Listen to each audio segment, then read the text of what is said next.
क्या आपने कभी सोचा है कि अगर आपका बच्चा आपके सामने हंस रहा हो लेकिन अपने कमरे में किसी और इंसान की तरह जी रहा हो? क्या कभी आपने सोचा है कि एक मोबाइल फोन सिर्फ टाइम पास नहीं बल्कि पहचान बदलने का हथियार भी बन सकता है? गाजियाबाद की यह कहानी इन्हीं सवालों से शुरू होती है। रात के ठीक 2:07 का समय था। साहिबाबाद इलाका पूरी तरह सो चुका था। सड़कें खाली थीं। स्ट्रीट लाइट्स की पीली रोशनी जमीन पर लंबी परछाइयां बना रही थी। ऊंची ऊंची इमारतें अंधेरे में खड़ी थीं, जैसे सब कुछ थमसा गया हो। भारत सिटी सोसाइटी 9वीं मंजिल, फ्लैट नंबर 901। बालकनी में 3 लड़कियां खड़ी थीं, निष्का, प्राची और पाकी। उम्र 16 साल, 14 साल और 12 वर्ष। उनके चेहरे पर डर नहीं था, बल्कि एक अजीब सी दृढ़ता थी, जैसे उन्होंने बहुत पहले ही तय कर लिया हो कि अब पीछे नहीं हटना है।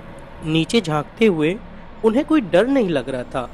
पीछे उनका घर था, सोता हुआ परिवार था, वही दीवारें उनके बीच में सालों से रह रही थी। लेकिन उस वक्त उन्हें वह घर अपना नहीं लग रहा था। उनके दिमाग में एक दूसरी ही दुनिया चल रही थी, एक ऐसी दुनिया जहां वे भारतीय नहीं थीं, उनके नाम अलग अलग थे और जहां वे खुद को ज्यादा जिंदा महसूस करती थी। कुछ सेकंड का सन्नाटा, फिर एक आवाज, दूसरी आवाज, तीसरी आवाज। जब नीचे लोग दौड़े तब तक बहुत देर हो चुकी थी। सुबह होते होते पूरी सोसाइटी पुलिस, एम्बुलेंस और लाल पीली लाइटों से भर चुकी थी।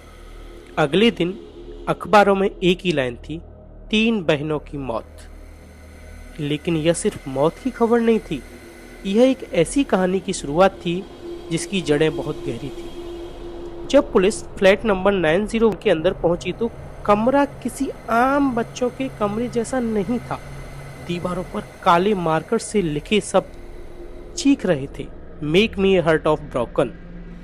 फर्श पर बिखरी तस्वीरों में तीनों बहनें मुस्कुरा रही थीं। स्कूल, यूनिफॉर्म, जन्मदिन, त्योहार, ऐसे लग रहा था जैसे उन्होंने अपनी पुरानी जिंदगी को खुद ही पीछे छोड़ दिया हो। कमरे में एक कोने में एक छोटी सी पॉकेट डायरी मिली, 8 पन्नों की। पहला पन्ना खुलते ही लिखा था, सॉरी पापा, आई एम रियली सॉरी। आगे के पन्नों में दर्द, उलझन और एक अजीब सी कल्पना घुली हुई थी। बीच में एक लाइन थी जिसने सबको सन्न कर दिया, हम भारतीय नहीं हैं, हम कोरियाई हैं। लड़कियां थी, ये कोरियन कल्चर से प्रभावित थी और ये कल्चर के बारे में उनको जो सारा इन्फॉर्मेशन मिलता था, सारा जो उनका सोर्स था वो मोबाइल के माध्यम से था। तो इन दोनों चीज़ें से वो प्रभावित थी। मोबाइल का जो एडिक्शन था ये इनको ज़्यादा हो गया था।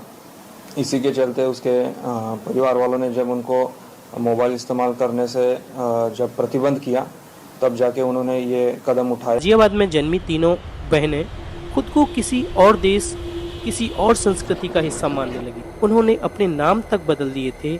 निष्का अब मारिया थी, प्राची अलीजा और पाकी सिंडी थी। डायरी में एक सवाल बार बार लिख रहा था, हम किसी भारतीय से शादी कैसे कर सकते हैं? मोबाइल फोन जब्त किए गए। फोन ऑन होते ही एक अलग सी दुनिया सामने आई। कोरियन गाने, ड्रामा के सीन और कई डार्क इंटरफेस वाले गेम। ऐसे गेम जिसमें खिलाड़ी खुद को कहानी का हिस्सा मान लेते हैं, वर्चुअल रिश्ते बनाते हैं और धीरे धीरे असली दुनिया से कट जाते हैं। तीनों बहनें पिछले 2 साल से स्कूल नहीं जा रही थीं।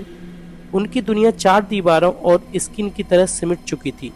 असली दुनिया उन्हें बोरिंग लगने लगी। माता पिता की बातें बोझ लगती थी और अपनी पहचान से नफरत होने लगी। 3 दिन पहले सब कुछ टूट गया था। पिता चेतन कुमार ने सख्ती दिखाई और तीनों से मोबाइल फोन छीन लिए। गुस्से में कहा, अगर वे नहीं सुधरेंगी तो उनकी जल्द ही शादी कर दी जाएगी। उनके लिए एक चेतावनी थी।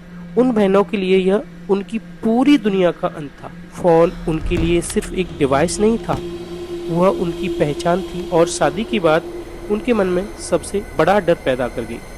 डायरी में साफ लिखा था कि वे किसी भारतीय से शादी की कल्पना भी नहीं कर सकती हैं। और फिर उस रात उन्होंने एक फैसला लिया, निष्का, प्राची और पाकी अब वापस नहीं आएंगी।